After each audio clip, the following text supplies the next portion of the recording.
Subscribe कीजिए the special teacher channel को और इस बेल आइकन को दबाएं हमारे लेटेस्ट वीडियो सबसे पहले देखने के लिए। नमस्कार दोस्तों, स्वागत है आपका आपके अपने चैनल द स्पेशल टीचर पर। एक्चुअली आज का जो टॉपिक है हमारा शीत युद्ध का दौर, 12th का फर्स्ट चैप्टर। ओके, शीत युद्ध कहते किसे हैं? क्योंकि कभी भी हम कोई भी टॉपिक पढ़ते हैं तो पहले इस टॉपिक को क्लियर करेंगे, देन हम चैप्टर को क्लियर करें तो ज्यादा बेटर होता है। तो शीत युद्ध क्या है? शीत मतलब ठंडा युद्ध। तो शीत युद्ध एक ऐसा युद्ध होता है जिसमें बिना हथियारों के युद्ध होता है, मतलब प्रतिद्वंदिता का युद्ध। प्रतिद्वंदिता मतलब कंपटीशन, ओके। और आप कह सकते हैं तनाव का युद्ध, बिना लड़ाई के, बिना रक्त रंजित युद्ध था ये, ओके।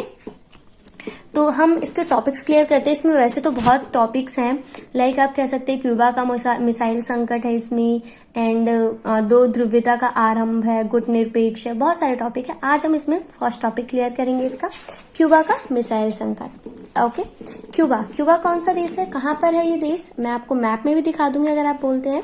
देखिए, क्यूबा जो है ये अमेरिका के जस्ट नीचे आपको दिखाई देगा। ये देखिए, संयुक्त राष्ट्र अमेरिका, ये रहा आपका क्यूबा। ओके, तो जो ये क्यूबा है ये एक द्वीपीय देश है। द्वीपीय देश किसे बोलते हैं? जो देश एक चारों ओर समुद्र और बीच में एक देश है, उसको हम द्वीपीय देश कहते हैं।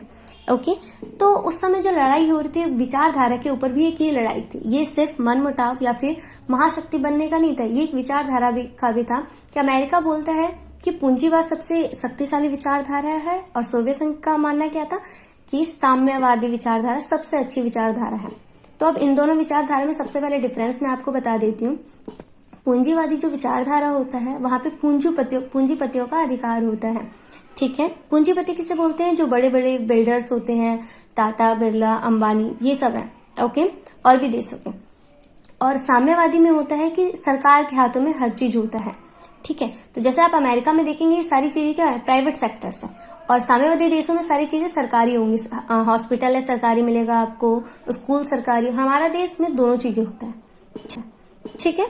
तो ये जो क्यूबा का मिसाइल संकट हुआ था, इसको हम चरण बिंदु भी बोलते हैं शीत युद्ध का। तो जब 1961 में सोवियत संघ के जो नेता थे, कौन थे सोवियत संघ के नेता? निकिता ख्रुश्चेव। उनको संकट क्यों आ रहा था, समझिए बात को।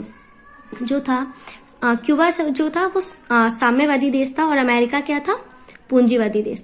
तो जो क्यूबा है ये अमेरिका के जस्ट नीचे में है। तो निकिता ख्रुश्चेव को ये टेंशन था कि कहीं अमेरिका क्यूबा पर हमला ना कर दे और वहां पर अपना विचारधारा ना स्थापित कर दे, ठीक है। तो इसके लिए निकिता ख्रुश्चेव ने क्या किया? उन्होंने सोचा कि यहाँ पर हम एक सैनिक अड्डा बनाते हैं, और उन्होंने ऐसा किया भी। 1962 में उन्होंने क्या किया? वहां पर परमाणु बम तैनात कर दिए, और इसकी खबर जो थी वो अमेरिका को तब नहीं थी, ठीक है। तो जब इन्होंने, निकिता ख्रुश्चेव ने, जो वहां की नेता थी उस टाइम पे 1961-62 में, तो उन्होंने वहां पर परमाणु बम तैनात किए। और ऐसा पहली बार हुआ था कि जो क्योंकि क्यूबा जस्ट नीचे था उसके, तो जब परमाणु बम वहां पे तैनात किया तो लगभग पूरा अमेरिका ही निशाने में आ गया था। मैं आपको दिखाती हूँ, देखें, ये लगभग जो पूरा अमेरिका ही है ये निशाने पे आ गया था। अगर वहां पे परमाणु बम चलाते तो पूरा अमेरिका ही नष्ट हो सकता था। तो जो इसकी खबर है, अमेरिका के जो उस समय नेता थे, कौन थे? जॉन एफ कैनेडी, ठीक है। तो जब ये 3 हफ्ते बाद ये पता चला था अमेरिका को, तो अमेरिका ये नहीं चाहता था कि तीसरा विश्व युद्ध भी हो, तो इसलिए इसको ये जो है शांति से ही निपटाना चाहता था।